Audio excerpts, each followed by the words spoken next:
Agora, a primeira coisa que a gente precisa fazer sempre que a gente quer observar uma transformação do mundo ou uma realidade nova que está se desenhando é olhar para trás. Eu falo aqui isso para vocês direto, né? E parece absurdo, mas tudo a gente precisa ficar voltando na história, Raul. Sim, tudo a gente precisa ficar voltando na história. Porque no mercado financeiro de modo geral, ou em qualquer previsão econômica, a gente já não tem informação nenhuma, já é simplesmente um chute. Se você não tiver embasado para tomar esse tipo de decisão, aí que você termina de se estrepar mesmo. Então o mundo ele está em transformação, a gente mudou o perfil das pessoas que ficam milionárias ali, a gente mudou o perfil até dos bilionários, dos homens mais ricos do mundo. Se a gente olhar, inclusive, para a lista dos homens mais ricos do mundo hoje, a gente vai perceber algumas coisas aqui.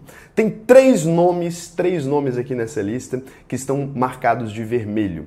Todos os outros ficaram ricos de alguma forma com tecnologia. Como assim, Raul? Com exceção do Bernard Arnault aqui, que é o maior acionista da LVMH, né, a Louis Vuitton, Moët Chandon, todas aquelas marcas de luxo. Esse cara é dono do império do luxo, tudo que é luxo, se você usa, provavelmente o Bernard Arnault tá ganhando alguma coisa. Com exceção dele, do Warren Buffett, que ficou rico com investimentos. E aí, cara, você poderia até dizer que tem Apple ali no meio, alguma coisa, mas eu quis ser o mais honesto possível aqui. O Warren Buffett tem uma trajetória muito acima da tecnologia, não daria pra gente dizer isso. E do Mukesh Ambani, né, que talvez seja o nome menos conhecido por vocês, ele é da Reliance Industries, né? O cara é um indiano aí, fudidão do setor industrial. Então, com exceção a esses caras, se a gente olhar para todos os outros nomes da lista, a gente tem ali homens do setor de tecnologia, né? Não tem nenhuma mulher aí para completar a história. Podia ter, né? Uma aí, pelo menos para fazer um remédio ali, pô. Precisar de um remédio só tem cueca nesse caralho. Então aqui, se a gente observar a lista dos caras da tecnologia, se a gente quiser ser um pouco mais justo, a gente tem que olhar o seguinte, a gente tem o Jeff Bezos que fundou ali a Amazon.com. E aí, cara, algumas pessoas, de maneira mais racional, a gente poderia dizer assim, cara, a Amazon não é bem uma empresa de tecnologia, né? Ela tem um site, ela faz a maior parte das vendas dela online, né? Se não 100%, mas a Amazon, apesar de ter a Amazon Echo Dot ali, que é a Alexa que a gente chama ela, e aqueles produtos todos de tecnologia, a Amazon é uma empresa de logística, o que ela consegue mesmo é entregar produtos na sua casa. Tudo bem, essa é uma crítica que eu até aceitaria, então vamos jogar o Jeff Bezos fora. E junto com isso, a gente poderia também dizer que o Elon Musk, na verdade, ele vende carros, ele fabrica carros, a gente pode dizer que os carros são tecnológicos, blá blá blá, né? Mas é de um setor ali tradicional. Então a gente poderia descartar também o Elon Musk para forçar uma visão de que essa mudança está acontecendo talvez mais lentamente do que a gente está observando. Então se a gente vier aqui, a gente ainda tem Bill Gates, e esse é só software mesmo, né? O Bill Gates não chegou nem a fabricar hardware. A gente tem Mark Zuckerberg aqui, que também é um cara só da indústria do online. A gente tem o Larry Ellison lá, talvez você não saiba, mas ele fabricou um pouco de hardware pela Oracle, mas a Oracle, que é uma empresa de hardware, software e banco de dados ali, é uma empresa que muito mais focada no online também. A gente tem o Larry Page, dois Larrys, né? Então o Larry Page e o Sergey Brin, os dois são da Alphabet, mais conhecida por nós mortais aqui como Google. Então, a gente percebe aqui uma disrupção no século XXI. Mas você vai falar assim, que disrupção? O povo rico sempre foi rico. Será que os ricos sempre foram assim? Então vamos lá para a história, que é o que eu queria mostrar para vocês. É sempre bom a gente conhecer um pouco da história do mundo, né? Então, se a gente voltar lá para 1910, John D. Rockefeller, né? Você já ouviu esse nome alguma vez na sua vida? O patrimônio dele chegou a ser 343 mil milhões, que nada mais é que 343 bilhões de euros ali, um volume absurdo até para os patamares atuais, não tem ninguém tão rico quanto Rockefeller foi.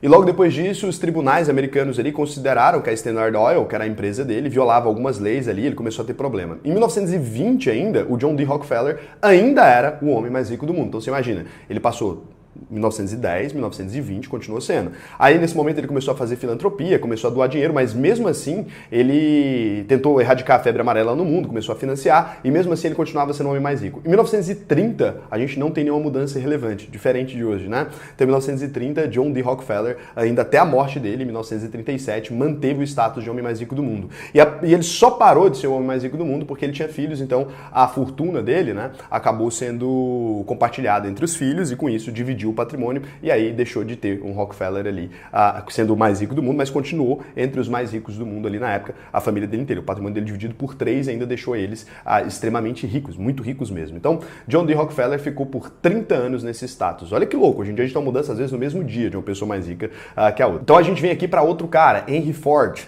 Então, em 1940, o Henry Ford aí é o fundador da Ford Motor Company. Ele revoluciona a indústria automobilística, ele cria um sistema de fabricar carros muito muito diferente no mundo, né? Então que é o Fordismo que a gente conhece até hoje, é estudado pelas indústrias, onde cada pessoa fazia só a mesma coisa num processo repetitivo para que fosse mais rápido essa indústria. Então ele foi a pessoa mais rica do mundo em 1940 ali, quase inteiro. Em 1947 ele ainda estava entre os mais ricos do mundo, até o seu falecimento também. Então ele só sai de homem mais rico do mundo, não porque ele quebra, né? Ele só sai de homem mais rico do mundo porque ele morre, tá? Então nesse ponto aqui ele tinha uma fortuna avaliada em 171 mil milhões de euros, ou seja, 171 bilhões de euros, né? Depois disso a gente vem pro J. Paul Getty, tá? Esse cara talvez seja o que você não conheça ali, então em 1950, então a gente sai do Ford em 40, para o J. Paul Getty aqui, nascido em 1892, né? Ele é de Minneapolis ali. Ele começou investindo na indústria do petróleo quando ele tinha 20 anos de idade, ele criou um império gigantesco. Em 1950 ele expande sua área de investimento para o Oriente Médio. Em 1957 a revista Forbes classifica ele como a pessoa mais rica do mundo. Então aqui agora a gente está vendo dois magnatas da indústria do petróleo. Em 50 anos ninguém que não era da indústria do petróleo subiu ali para esse pódio. Por quê? Porque o Henry Ford ali ele trabalhava também com carros ali e que também utilizava de certa forma essa mesma indústria. Então a gente está aqui com uma indústria de energia e a gente pode considerar que o Ford é uma exceção de um grande industrial, fora o petróleo.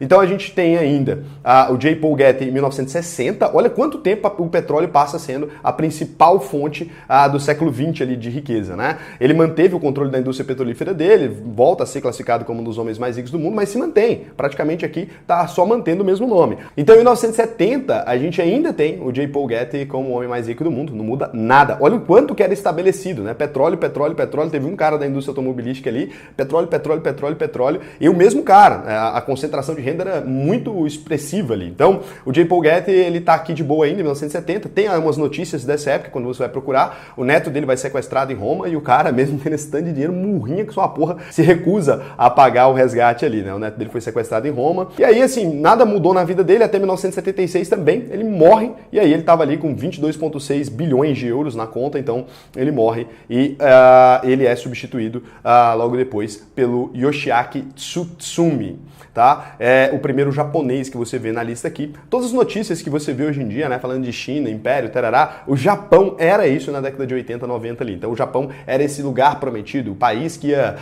disruptar o mundo, que ia quebrar os Estados Unidos de alguma maneira, era o Japão estava em alta. Esse é um cara que fica rico com imóveis aqui, então ainda é um mercado muito clássico, 1980, existe uma bolha imobiliária que começa a subir demais o preço dos imóveis no Japão, até hoje é um preço absurdo, né? E na década de 80 ali, ele controlava, então, uma empresa, essa tem um nome complicado, hein? A Seibu Corporation ali, então ele controlava essa empresa e aí ele teve ali 37 mil bilhões de euros, você vê que vai ficando mais difícil controlar esses volumes gigantescos de dinheiro, né?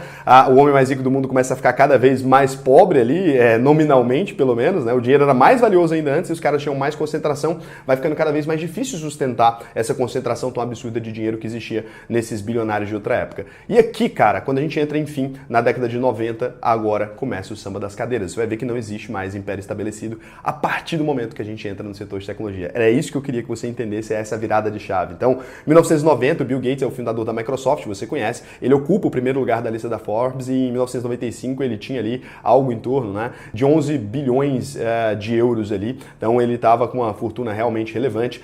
Depois disso a gente tem o Warren Buffett ali, a mesma coisa, né, o Warren Buffett em 2000 se torna o homem mais rico do mundo por causa da Berkshire Hathaway, né, que já é uma empresa de investimento, fez alguns investimentos em tecnologia também. Então Warren Buffett ali com 53 bilhões de euros, ele escapou da bolha das .com ali e se deu bem. E a partir disso, em 2010, a gente tem o Jeff Bezos, né, só marcando as décadas, porque se a gente for ficar trocando, a partir de 90 começa a trocar toda hora, na verdade, começa a trocar toda hora, e não tem mais uma indústria que manda ali. Então, a gente tem o Jeff Bezos em 2010 aqui, que é o fundador da Amazon, e aí ele se torna o homem mais rico do mundo. Aí depois disso, agora a gente tem Elon Musk, que às vezes fica, o Arnaud chegou a ficar, agora a gente não tem mais controle dessa lista, ela se modifica muito rápido. Então, o que a gente percebe observando essa lista aqui, né? A gente vai perceber que, historicamente, a gente teve os grandes industriais, ou os caras que mexiam com negócios muito gigantescos ali, como os primeiros da lista, e a gente tem caras que vinham de famílias muito tradicionais também, que já controlavam alguns mercados, e aquele mercado, ele entrava no novo mercado e subia. A gente começa a perceber uns caras vindo do